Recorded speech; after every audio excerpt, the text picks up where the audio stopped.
Қазіргі күні қай әлеуметтік желіні ашып қалсаң, бәрінің талқылап жатқан бір тақырыбы бар. Бұл семьядағы айғай-шу, семьядағы трагедия, бір семьяның астан-кестеңі шығуы.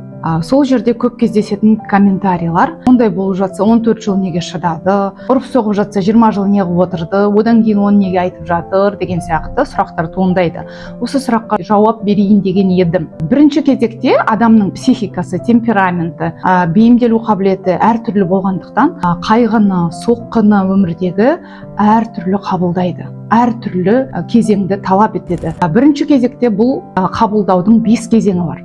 Біріншісі бұл жоққа шығару. Яғни бұл менімен болуы мүмкін емес.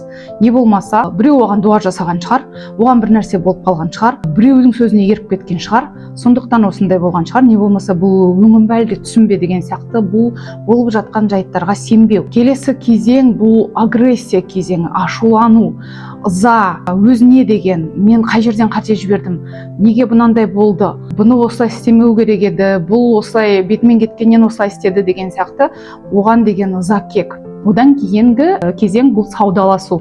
Мен мысалға жақсы болсам, мүмкін біздің ара қатынасымыз дұрыс алатын шығар. Келген кезде күліп отырсам, ешқандай сұрақ қоймасам деген сияқты әртүрлі амалдарды қолданып көру. Бір жерлерге шығу, қонақ шақыру, барлығын істеп болғаннан кейін бұның бәрінің жұмыс істемейтінін, дәл сол жерде ешқандай көмектеспегенін көргеннен кейін бұл адам депрессия, отчаяние дейді, депрессияның кезеңіне өтеді. Осы кезде оның ресурсы таусылады, күші жоқ, не істерін білмейді. Бұндай жағдайда депрессия деген тек қана үйінде жатып алу емес, көп адамдар депрессияны күліп жүріп бастан кешіре береді, бірақ іші деген жылап тұрады, сыздап тұрады.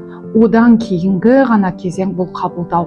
Қабылдаудың өзі де: о, мен қуанышпен бұны қабылдадым демейді. Бұл да ауыр, бірақ болып жатқан оқиғаға шынайы көзқараспен қарайтын болады.